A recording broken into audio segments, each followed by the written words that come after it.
Bolehkah seorang mukmin mengambil tindakan-tindakan preventif? Ya. Tapi tidak membenarkan sikap paranoid sebagaimana yang terjadi pada kafir. Demi Allah, tragedi akidah, tragedi tauhid, bukan hanya tragedi ekonomi. Ketika orang-orang yang katanya beriman kepada Allah, hari akhir, kifarat, syahadah, berada di level paranoid yang sama dengan mereka para kafir yang tidak beriman kepada hari akhir, tidak beriman kepada kebangkitan, berada di level takut yang sama. Terbukti mereka memiliki level cinta dunia dan hidup dunia yang sama. Bismillahirrahmanirrahim. Di dalam kesempatan ini kami sampaikan bahwasanya sungguh bagi orang-orang yang beriman, musibah-musibah yang terjadi adalah bentuk rahmat Allah Subhanahu wa taala atas mereka, yang dengan itu Allah hapuskan sebagian dosa mereka, yang dengan itu Allah ringankan tanggungan mereka kelak di akhirat. Demikian pula wabah-wabah yang terjadi, apabila memang benar adanya, itu adalah bentuk rahmat Allah Subhanahu wa taala kepada orang-orang yang beriman. Rasulullah sallallahu alaihi wasallam bersabda di dalam hadis yang diriwayatkan Anas ibnu Malik radhiyallahu anhu. Rasul bersabda, "At-ta'un, lepra, syahadatun li ummati, adalah bentuk syahid bagi umatku." Lepra atau penyakit mewabah apapun, kiaskan, adalah bentuk syahid bagi umatku. Maka ini rahmat dari Allah Subhanahu wa taala dan kemuliaan. Penyakit mewabah apapun, syahadatun li ummati wa rahmatun, dan itu bentuk rahmat Allah. Warijsun alal kafir, namun bagi orang-orang yang kafir itu adalah bentuk hukuman Allah Subhanahu wa taala. Dan juga diriwayatkan dari Ummul Mukminin Aisyah radhiyallahu anha, diriwayatkan oleh Imam Bukhari bahwasanya Ummul Mukminin Aisyah radhiyallahu anha sa'alat Rasulullah sallallahu alaihi wasallam 'an ta'un. Suatu hari Ummul Mukminin bertanya kepada Rasulullah sallallahu alaihi wasallam tentang ta'un, tentang lepra atau tentang penyakit mewabah apapun. Rasul pun sallallahu alaihi wasallam menjawab, "Kana adzaban yab'atsuhu Allah 'ala man yasha." Tadinya penyakit mewabah demikian adalah bentuk azab Allah yang Allah turunkan kepada siapapun yang dikehendakinya di antara makhluknya. Faja'alahu Allahu rahmatan lil mu'minin. Namun Allah jadikan penyakit mewabah demikian sebagai bentuk rahmatnya kepada orang-orang yang beriman. Falaisa min abdin, maka tidaklah seorang hamba yaqa'at ta'un alaihi, terkena penyakit mewabah demikian, baik lepra atau apapun, fayamkuthu fi baladihi sabiran, kemudian dia bersabar, bertahan di negerinya, bersabar sebagaimana anjuran Rasul sallallahu alaihi wasallam, jangan keluar dari negerinya, jangan keluar dari negeri wabah. Yang di luar jangan masuk ke dalam. Maka barang siapa yang terkena hal ini dan dia bersabar berada di dalam negerinya, bertahan, ya'lam annahu la yusib illa ma katabahu Allah, dan dia meyakini bahwasanya tidaklah menimpanya kecuali apa yang Allah telah takdirkan atasnya, illa kana lahu mithla ajri syahid, kecuali pasti bagi hamba tersebut pahala sebesar pahala seorang syahid. Apalah lagi yang kau kehendaki dalam kehidupanmu? Bentuk kematian apalagi yang lebih mulia daripada mati syahid di jalan Allah? Kemudian Rasul pun sallallahu alaihi wasallam di riwayat lain berkata, "At-ta'un syahadah li ummati."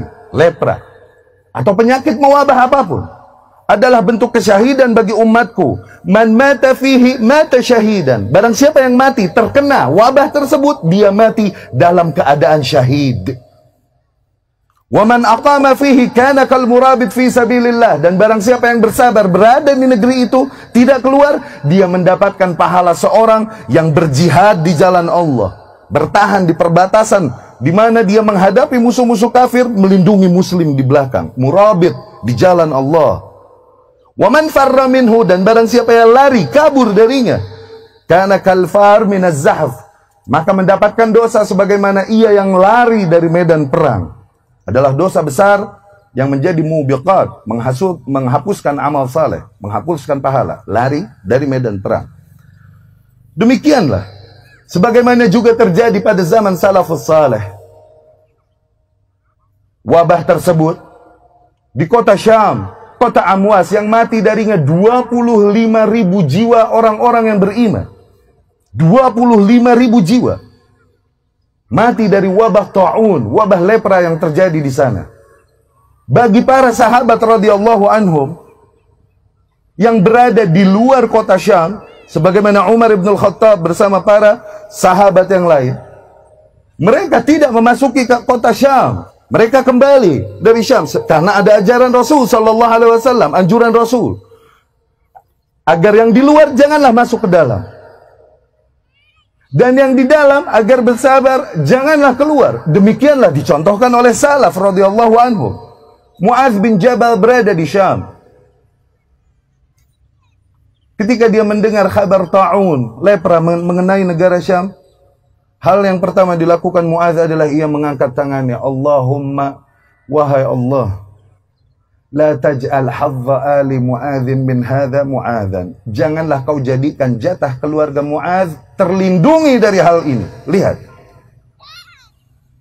justru dia meminta hal tersebut. Dikarenakan apa? Rasul berkata ini rahmat, ini syahid bagi mereka yang di dalam. Di sanad lain Mu'adz berkata, Allahumma a'ti hadza ali Mu'adzinil awfar. Ya Allah, berikanlah jatah paling besar kepada keluarga Mu'adz radhiyallahu anhu. Maka terkena kedua putrinya mati dari ta'un tersebut, dia menguburnya. Terkena kedua istrinya, dia menguburnya. Kemudian terkena anaknya Abdurrahman, anak yang dicintainya. Suatu hari ia menjenguk anaknya dan berkata, kaifa tajidu? Bagaimana kondisimu? Maka anaknya pun menjawab dengan jawaban yang diberikan Ismail alaihi salam ketika ditanya Ibrahim, satajiduni insyaallah minas sabirin. Insyaallah kau akan menemukanku dalam kondisi bersabar. Mu'adz pun berpesan kepada anaknya, al-haqqu min rabbik fala takunan minal mumtarin. Sungguh yang hak hanya dari Tuhanmu, jangan pernah sekali-kali kau ragu. Kemudian matilah Abdurrahman. Mulailah Mu'adz terkena lepra di tangannya. Kemudian dia menciumnya. Dan dia berkata, inna hadza ahabbu ilayya min humrin ni'am. Sungguh ini lebih aku cintai daripada unta merah. Falamma ghumma ghammuh, dan ketika demamnya tinggi sehingga tak sadarkan diri, manusia mengira ini akhir hayatnya. Namun ketika berlalu demam tersebut dan kembali sadar, Mu'adz pun berkata, Allahumma ghumma ghammuk, ya Allah, sungguh telah berlalu kabutmu, yakni demam tadi telah berlalu. Wa innaka ta'lam anni uhibbuk, dan sesungguhnya engkau maha tahu ya Allah bahwasanya aku mencintaimu. Yakni dia memilih untuk segera mati dan bertemu dengan Allah, andai saja. Demikian sikap seorang mukmin yang mengimani kabar yang disampaikan Rasul sallallahu alaihi wasallam.